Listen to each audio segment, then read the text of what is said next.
tak pernah sampai. Karya Sonariko. Aku perempuan yang terperangkap di kota asing. Setiap hari mataku menatap dinding beton yang dingin, jendela kaca yang tak pernah memberi pemandangan hijau, hanya asap, lampu yang menyala tanpa henti, dan jalanan penuh manusia yang terburu-buru, seolah hidup adalah perlombaan tanpa akhir. Namun dalam setiap hirupan nafasku, ada aroma tanah kampung yang menempel, ada bayangan sawah basah selepas hujan, ada genangan air yang memantulkan langit senja, ada jalan setapak berliku yang menuntunku pulang ke rumah papan sederhana yang berdiri di ujung bukit. Malam-malam di kota adalah siksaan, bukan karena sepi, tetapi karena terlalu ramai tanpa arti.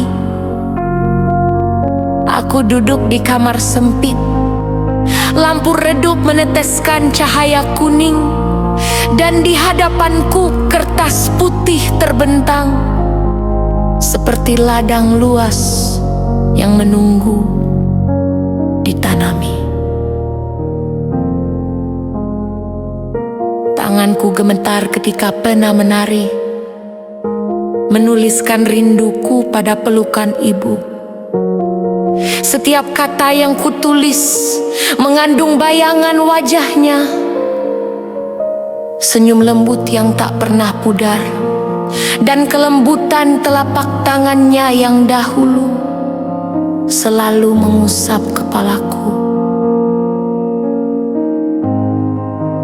Mak, aku merindukan aroma kayu basah di dapur, merindukan embun yang menempel di ujung dedaunan, merindukan cahaya pagi yang masuk dari celah dinding, merindukan rasa nasi panas dan sayur sederhana yang tak pernah bisa kutemukan di kota ini. Namun setiap surat itu tak pernah kukirim.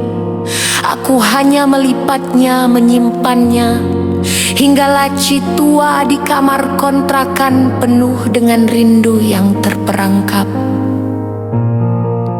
Tahun demi tahun bergulir, aku menua bersama kerinduan yang tak pernah terucap. Aku mencoba mengabaikannya, namun tubuhku selalu memberontak, hatiku selalu menolak, jiwaku selalu pulang diam-diam.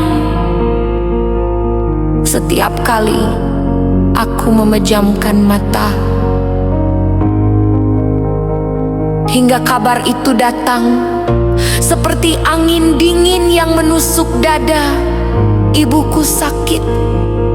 Aku gemetar, langkahku goyah, nafasku sesak, dan aku tahu tak ada lagi alasan untuk menunda pulang. Aku menyusuri perjalanan panjang, melewati sawah-sawah yang kini lebih hijau dari ingatan, melewati sungai kecil yang dulu jadi tempatku bermain, melewati pepohonan yang masih berdiri menyambutku dengan daun-daun yang bergetar oleh angin. Setiap langkahku adalah air mata, setiap tarikan nafas adalah doa, dan ketika akhirnya aku melihat rumah itu, rumah papan tua dengan cat mengelupas, atap yang miring namun tetap kokoh, halaman berdebu yang dipenuhi jejak masa kecilku. Dadaku terasa meledak oleh kerinduan. Aku masuk, menemukan tubuh ibuku terbaring lemah, namun wajahnya masih sama, murni, tenang, seolah waktu tak mampu menghapus kasihnya. Aku duduk di sisinya, menggenggam tangan yang dingin, tangan yang dulu mengajarkanku bagaimana hidup harus dijalani dengan sabar. Dari tas lusuhku, aku keluarkan setumpuk kertas, lipatan demi lipatan. Setiap helai berisi air mata, setiap huruf berisi rinduku yang tak pernah sampai. Mak, bisikku, ini semua untukmu. Aku menulisnya setiap malam, tapi aku terlalu bodoh untuk mengirimnya. Inilah hatiku yang tersembunyi, inilah rinduku yang tak pernah bisa padam. Air matanya jatuh, jernih murni, seperti embun di ujung padi yang diguncang angin. Bukan karena sakit, tetapi karena ia tahu aku tak pernah benar-benar meninggalkannya. Selama ini aku pulang, meski hanya dalam doa, meski hanya dalam kata, meski hanya dalam lipatan kertas yang ku simpan rapat. Malam itu, aku benar-benar pulang. Bukan hanya tubuhku, tapi juga seluruh rinduku, seluruh doaku, seluruh hidupku yang pernah tercerabut.